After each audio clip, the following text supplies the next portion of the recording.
بسم اللہ الرحمن الرحیم۔ مختلف فتنے ہمیشہ ہر دور میں ظاہر ہوئے ہیں۔ کسی نے اللہ کا انکار کیا، کسی نے انبیاء کا انکار کیا، کسی نے اصحاب پیمبر علیہم الرضوان کا انکار کیا۔ تو بات ہر کسی کی اپنی مرضی ہے کہ اپنے لیے جنت بنائے یا اپنے لیے جہنم کا انتظام کرے، لیکن ہم یہی کہتے ہیں کہ مقدسات کی توہین نہ کی جائے۔ یہ ہمارے سندھ کے اندر یہ دہریے جو سندھ کے حقوق کی بات کرتے ہیں، اندر سے دیکھا جائے تو بالکل کھوکھلے، نہ اللہ کو مانتے ہیں نہ انبیاء کو مانتے ہیں علیہم السلام۔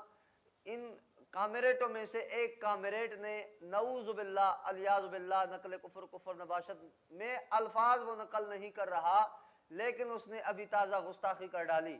تو ابھی پاکستان کے اداروں کی خدمت میں گزارش یہ ہے کہ اس گستاخ کو کیفر کردار تک پہنچائیں، اور ان جیسے گستاخ جو بے نقاب ہوتے جا رہے ہیں ان کو کڑی سے کڑی سزا دی جائے، تاکہ کسی ملحد، کسی گستاخ کو جرأت نہ ہو کہ وہ گستاخی کرے۔